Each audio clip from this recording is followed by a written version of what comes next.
Bonsoir. Le Cameroun table sur un budget 2018 de 4 513 milliards de francs CFA, 140 milliards de plus que celui de l'année dernière. Le projet de loi relatif est en ce moment sur la table des députés.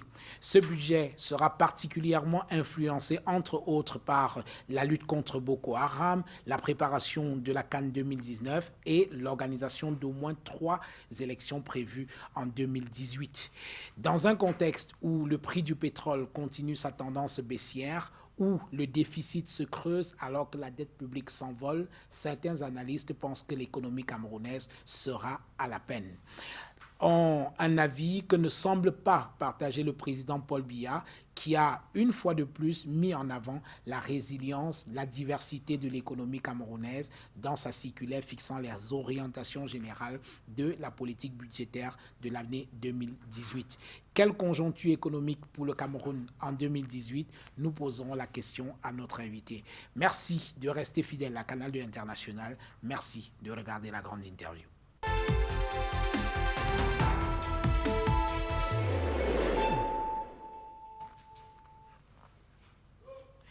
Dieudonné Somba, bonsoir. Bonsoir. Merci d'accepter notre invitation. Avant de parler d'économie, qui est votre dada, nous allons parler de l'ENAM, qui a connu quelques problèmes avec les examens. Alors, les Camerounais ont été tenus en haleine toute la semaine dernière par une crise à l'École nationale d'administration et de magistrature où les admissibilités à ce concours ont été publiées par le directeur général, ensuite annulées par le ministre qui lui aussi a publié ses propres résultats à lui avec des noms de candidats en plus sur la liste des admissibilités. Alors, que vous inspire cette grégaire dans l'organisation du concours d'entrée à l'ENAM cette année? Vous savez, quand moi je vois ce genre de situation, en général, je vais au-delà de l'événementiel. Le problème de l'ENAM est un problème récurrent qui rejoint aussi dans une certaine mesure le problème des concours qui recrutent directement dans l'administration publique. Donc, très souvent, il faut peut-être aller au-delà de ces aspects qui traduisent des dysfonctionnements plus profonds du système. Il est évident que dans un environnement où l'emploi est très rationné, extrêmement rationné, il y a une ambiance de compétition qui va se poser sur les meilleurs emplois disponibles. Ce qui doit interroger sur l'ENAM, c'est beaucoup moins le fait que les 500 ou 1000 personnes qu'on va recruter le soient d'une manière ou d'une autre, de manière honnête ou malhonnête, que le fait que sur 1000 maigres places, nous avons 50 000 à 100 000 candidats. Oui. Parce que même, quelle que soit la manière dont on a pris les 1000 qui vont passer, il n'en reste pas moins qu'on a 49 000 qui ne savent pas où aller. Oui. Et donc, pour un macroéconomiste comme moi, ma préoccupation fondamentale, c'est comment faire pour donner des possibilités aux 50 000. Ce n'est pas me focaliser sur les quelques mille qui vont passer ou la manière dont ils vont passer. Parce que fondamentalement, quelle que soit la manière dont ils passent, ça ne résout pas le problème macroéconomique du rationnement de l'emploi, qui relève en réalité de mes compétences techniques. Alors, comment justement vous interprétez cet intérêt quasi obsessionnel que les gens ont pour l'École nationale d'administration et de magistrature? On lance parfois un concours pour 30 places, il y en a 5000 pour compétir. Comment est-ce qu'on peut interpréter cet intérêt, particulièrement pour ce qui est du cas de l'ENAM, en dehors de l'intérêt que les gens ont pour les concours qui donnent accès direct à l'administration? Oui, c'est-à-dire qu'il faut dire qu'à l'ENAM, oui, s'ajoute le prestige qui s'attache aux emplois qui sortent de l'ENAM. Parce qu'il ne faut pas oublier, nous sommes un pays qui a été colonisé. Et lorsque le colon part, il laisse l'administrateur, qui est en fait un héritier du colon. et qui, en quelque sorte, continue à gérer le système après le colon. Donc, c'est des emplois qui représentent l'État dans ce qu'il a de prestigieux, de puissant, de régalien. C'est les emplois qui incarnent le plus que les autres, l'État. Parce que les autres emplois, en réalité, ont un caractère essentiellement technique. C'est-à-dire, c'est des emplois comme les enseignants. Oui. Des emplois assez localisés dans leur univers technique. Alors que les NAM donnent lieu à des emplois très visibles, dont la puissance, qui incarne la puissance de l'État. Parce que quand on voit un sous-préfet, quand on voit un magistrat, à quoi il faut ajouter également les emplois de police et de l'armée, qui incarnent le caractère assez régalien de l'État.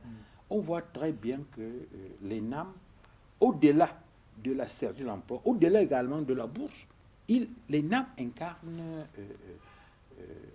le prestige de l'État attaché à l'État.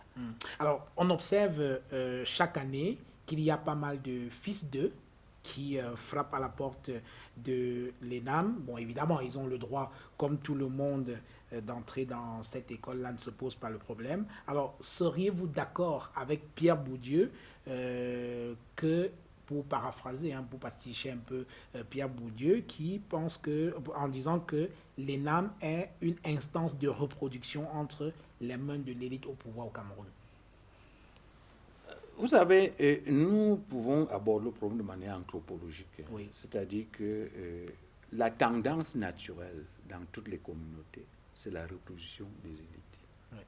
Ça existe dans tous les pays du monde. Et il y a les institutions très spécialisées, dont les institutions d'élite, qui ont, disons, filtré l'entrée, soit parce que c'est très coûteux, soit parce que c'est assez sélectif. Et en France, on a l'ENA.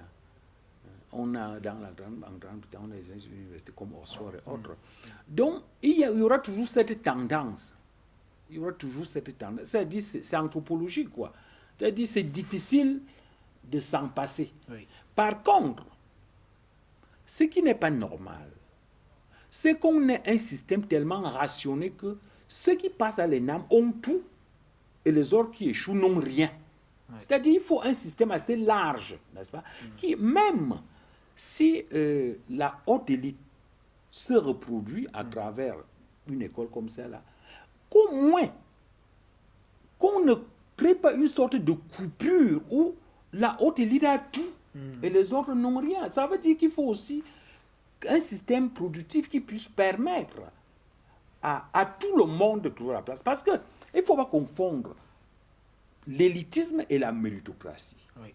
C'est deux concepts différents. L'élitisme est un système dans lequel les plus forts, les plus brillants, les plus intelligents ont tout et les autres n'ont rien. Or, nous avons besoin d'un système méritocratique dans lequel les plus forts ont plus, les moyens ont moyennement et les plus faibles ont moins. Mais tout le monde a. Oui. Donc, c'est beaucoup plus dans la réflexion de ce genre de système. Parce que quel est le problème posé? Quand nous on passait les concours, parce qu'on en avait beaucoup, vous passiez le CUS, vous étiez assuré d'un emploi, d'une bourse d'un emploi. Toutes les écoles avaient une bourse et un emploi. Le problème ne se présente pas sous la même forme. Oui. Et on ne regardait même pas. Parce que même si on ratait les NAM, on savait qu'il y avait d'autres points de chute. Aujourd'hui, la compétition est devenue extrêmement vive parce que si vous ratez les NAM, il n'y a plus rien d'autre. Il n'y a plus grand-chose parce qu'il y a la police. Bon, mais les gens riches et autres personnalités, tout ça, qui ont des moyens, ils ont de quoi payer des études dans les domaines les plus complexes et les plus sérieux à leurs enfants, aller étudier à Yale, aller à HEC, aller faire des études d'ingénierie et tout, plutôt que de venir se bousculer pour un poste en réalité de fonctionnaire. Oui, mais il faut voir l'étroitesse du système productif parce que nous avons des écoles au Cameroun, des écoles de haute qualité, des écoles de prestige comme l'école polytechnique. Voilà. Mais lorsque les enfants sont de polytechnique, le système productif ne peut pas leur offrir un emploi décent en conformité avec leurs aptitudes. Est-ce que là, le L'école problème cesse encore... d'être très attractive. Ben oui. C'est la même chose même à l'extérieur. C'est-à-dire que si les enfants peuvent avoir des bourses à l'extérieur ou même être financés à l'extérieur, dès lors qu'ils n'ont pas de possibilité d'emploi au Cameroun, ils vont rester là-bas.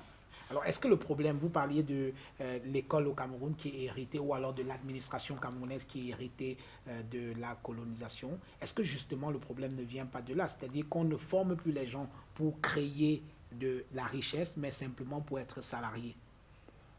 Oui, d'abord, il faut comprendre que d'une manière générale, les gens sont formés pour être salariés. Et c'est un problème. C'est anthropologique, ça Oui, aussi. oui. C'est-à-dire vous savez, on tient un discours tout à fait abstrait et spéculatif au Cameroun. Oui.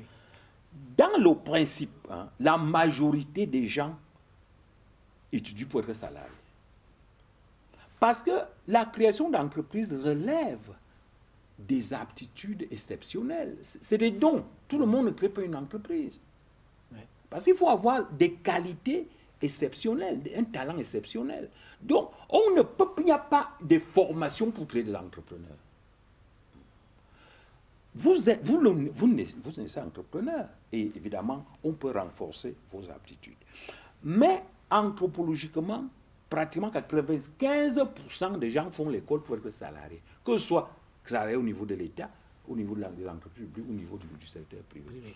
Par contre, le problème au Cameroun, c'est que le système productif est étroit, est étranglé, parce que lorsqu'on regarde, par exemple, en termes de volume d'emploi formel, structuré, on a 5% pour l'administration et 5% pour le secteur privé, qui est essentiellement conçu de multinationales. Ouais. Bon. Lorsqu'on enlève l'État et le secteur privé, essentiellement multinational, on ne reste qu'avec le privé national, oui, qui lui-même n'est pas très attractif en termes d'emploi. Vous comprenez très bien qu'il y a très peu de Camerounais qui aiment avoir leurs frères camerounais comme patron. Les gens préfèrent avoir comme patron soit l'État, soit l'Ogan. Alors, dernière question pour sortir de ce sujet. Je vous prie d'être court. Alors, le concours d'entrée à l'ENAM cette année est tout à fait particulier parce qu'il y a les enfants du chef de l'État qui souhaitent y entrer. Ils ont été admissibles, bravo. Alors, et c'est quand ils sont admissibles qu'il y a ce scandale. Leur papa doit être particulièrement embarrassé, non? Pourquoi? Mon enfant aussi est admissible. Oui. Donc, je ne vois pas très bien d'où. C'est vrai que, bon, compte tenu de... C'est quand les enfants du chef de l'État entrent aussi à l'école qu'il y a le scandale. Compte tenu de la prééminence du chef de l'État, bon, c'est vrai. Il y a eu des scandales auparavant. Oui. Mais c'est vrai qu'on n'en avait vraiment pas besoin. Voilà. Sincèrement, on n'en avait pas vraiment besoin. Yeah. Parce que, déjà, on a de très mauvais indicateurs en termes de gouvernance, en termes de corruption et autres. Lorsque de manière récurrente on a ça, ce n'est pas bien. Et surtout, lorsque des candidats qui suscitent autant d'intérêt médiatique sont là, parce que c'est des candidats, les enfants du chef de l'État, on n'en avait vraiment pas besoin. Je pense que il est important qu'on comprenne que, quelles que soient les motivations, on doit quand même se préoccuper de l'image du Cameroun. Merci, je propose de vous retrouver tout à l'heure. Le temps de faire connaissance, mesdames, messieurs, avec notre invité Dieudonné Essomba, Etche Homo. Voici l'homme, c'est avec les images de Samuel Loé.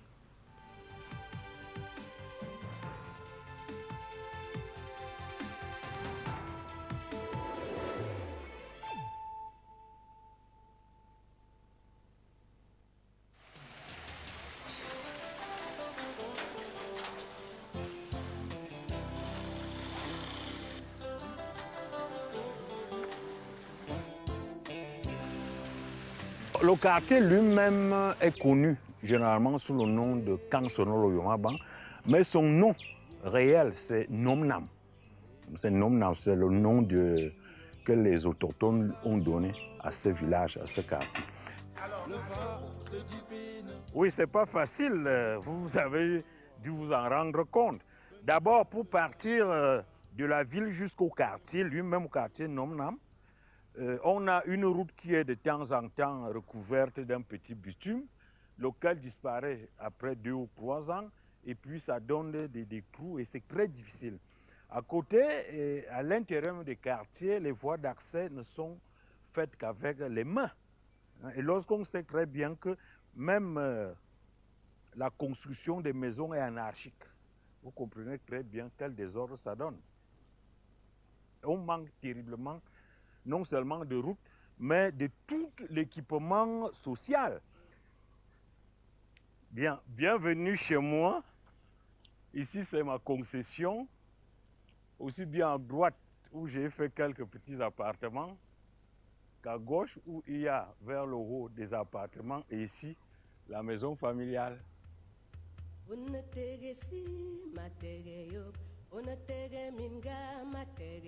Sur Dieudonné Somba, je suis né à Kouanabeng en 1959, ça fait déjà un peu vieux.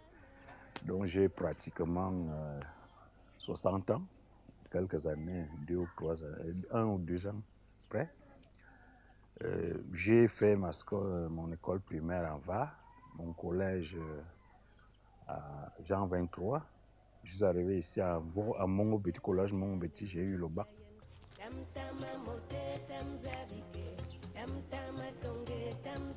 Je l'ai rencontré en 1980, quand j'avais 16 ans. Et lui aussi, il avait 19 ans.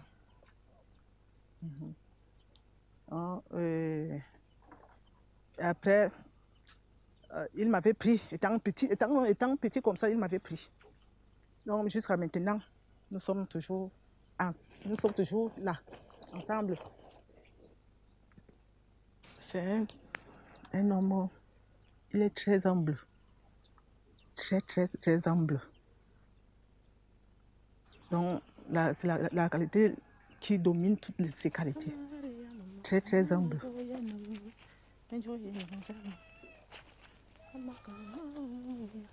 J'avais été d'abord à Polytech.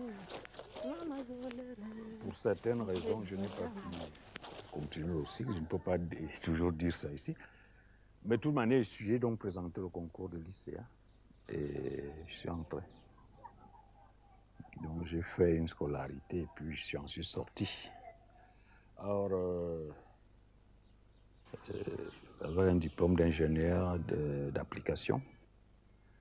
Après, j'ai présenté, en réalité, c'était 2 concours, l'IFORT et l'école de Paris.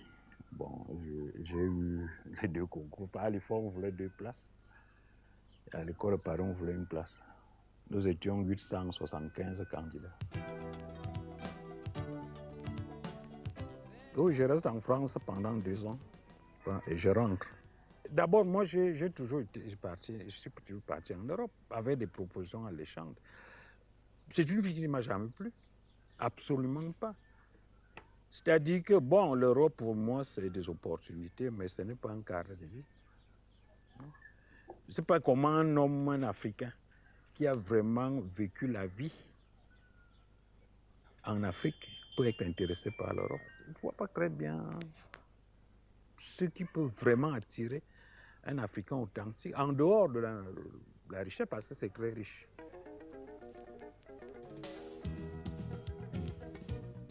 J'ai fait une carrière de chargé d'études assistant, puis chargé d'études. Donc, ma carrière a été essentiellement une carrière d'analyse. Analyse suivie des recommandations. Lorsqu'on a l'économie du Cameroun, c'est l'économie du Cameroun. Moi, je vous connais, vous êtes Tagné. Mais lorsque je suis Somba, on a les Amadou et tout, voilà les noms qu'on connaît. Mais lorsque on veut parler de l'économie du Cameroun en nous citant les Balassa, les 15 et autres, ces noms-là viennent faire quoi au Cameroun? On a besoin, n'est-ce pas, des mesures opérationnelles qui s'appliquent au Cameroun réel. Et non pas des coups de pouti-pouti, des boîtes d'ergowork, des concepts qui n'ont rien à voir, n'est-ce pas, avec ni la réalité camerounaise, encore moins les besoins du Cameroun.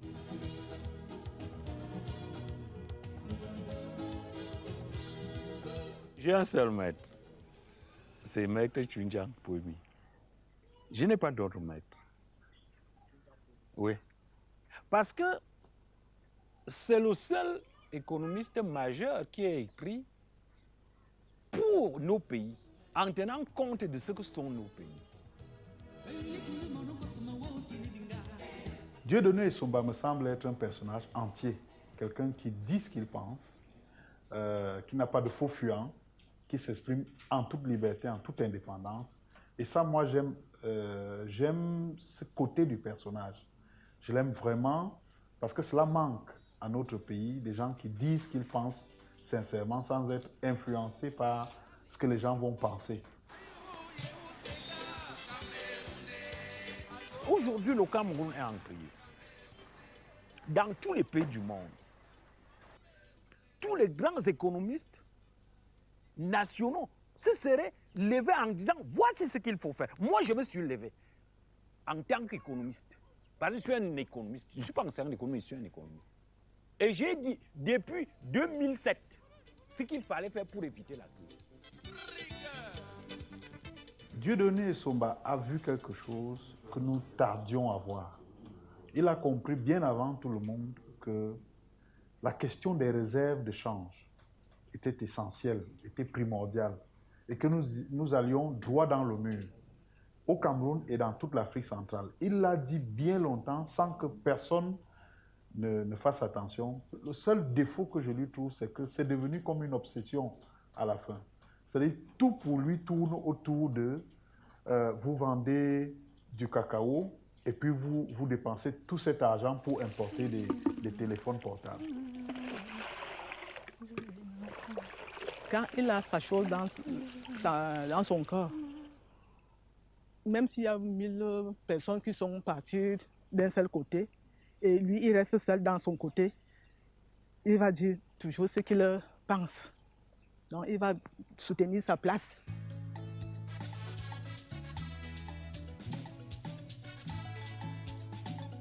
Sans méconnaître la grande valeur, la grande capacité de l'économie occidentale, j'estime qu'en ce qui me concerne, parce que je suis économiste camerounais, ils ne me sont pas très utiles.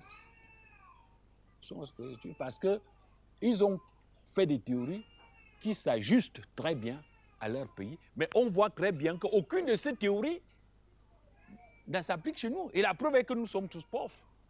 C'est-à-dire, dès lors qu'on franchit la ligne du Sahara, on va en Afrique noire, tous ces pays, même si tous ne sont pas tout à fait logés à la même enseigne, mais c'est comme dans une léproserie. Dans une léproserie, certains ont perdu 2 doigts, d'autres 4, d'autres 8, d'autres tout ça. Mais tous sont lépreux. Donc tous les pays d'Afrique noire sont lépreux. Et ils sont lépreux pourquoi? Parce qu'il n'y a pas une médication adaptée.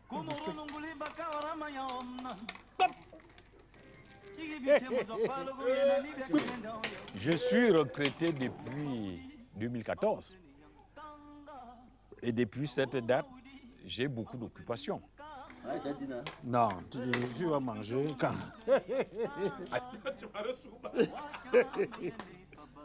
Agrio, Asou Chibuka Canal 2.